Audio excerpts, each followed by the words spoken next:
Motion to uncircle House Bill 128. Thank you. Motion is to uncircle first substitute House Bill 128, electronic device location amendments. All in favor of the motion, please say aye. Aye. Any opposed, say nay.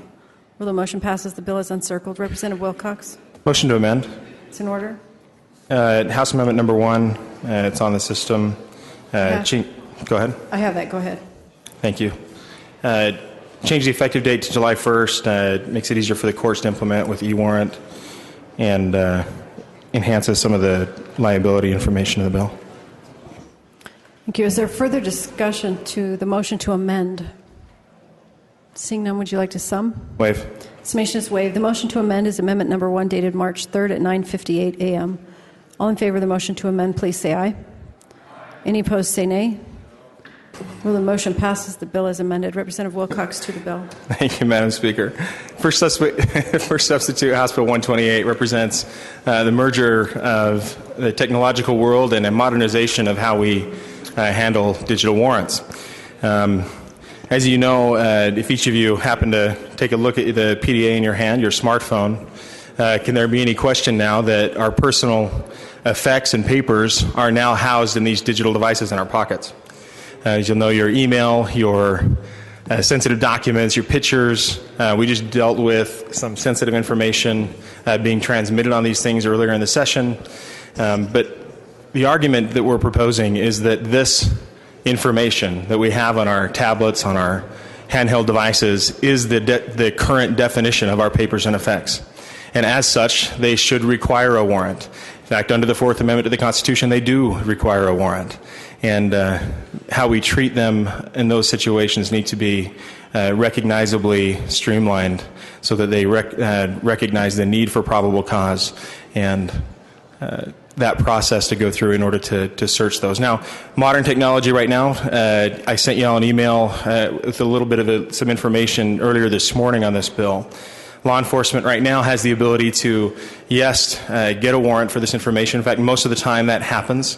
Every once in a while, however, when we have a warrant on one particular subject, for example, say there's a warrant on me here at the Capitol, the current technology allows us or allows law enforcement to park a temporary digital tower within range of the Capitol that also collects information from the rest of you and anyone else visiting today. What this bill does, it requires that information be deleted or disposed of within a, quote, reasonable period of time. The original version of the bill stated that it had to be done within 24 hours. And, you know, we've negotiated with Department of Public Safety and others to make sure that there are no compromised investigations, but that this happens in a reasonable period of time.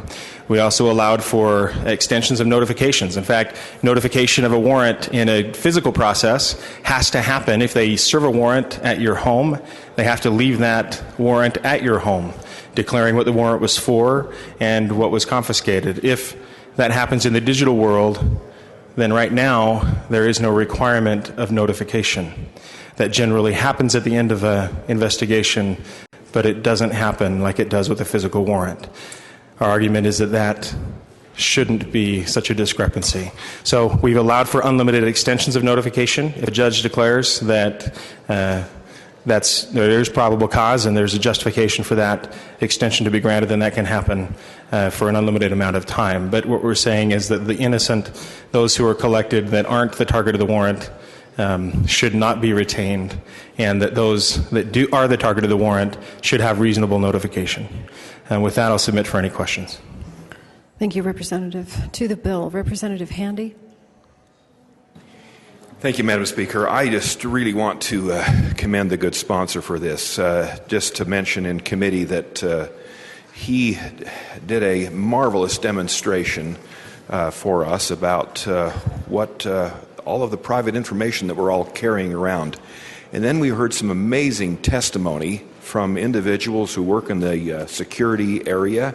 And I think I was certainly concerned and shocked when I left the committee meeting. This is an outstanding piece of legislation, groundbreaking, and really, to me, as the representative has articulated, speaking to the protections and the rights under the Fourth Amendment. So I would urge your strong support of this excellent legislation.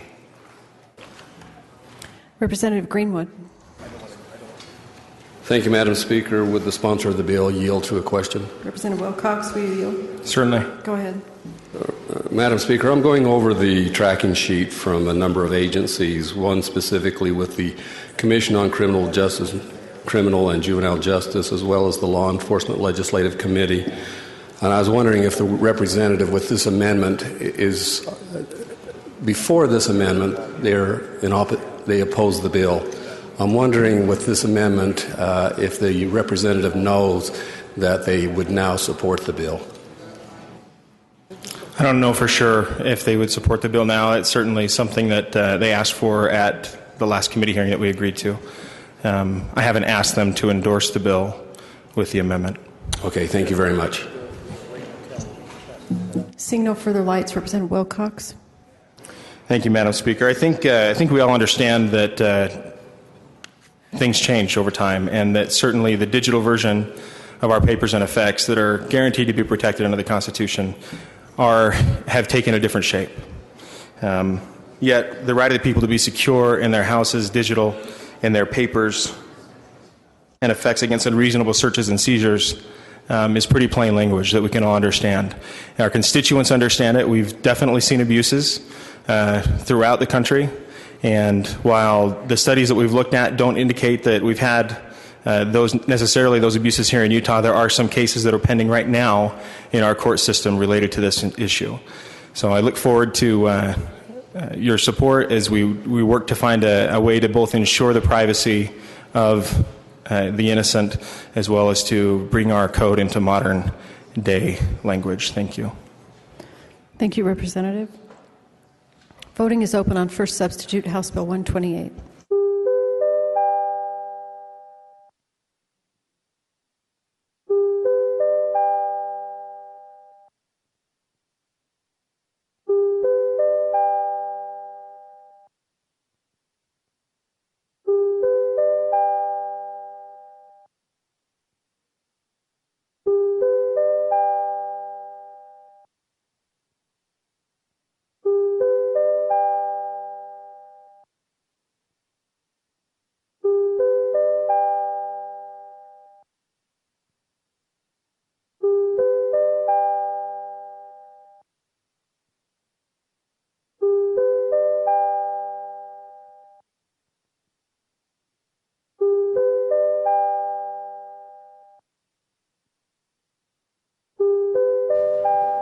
Representative Ibsen.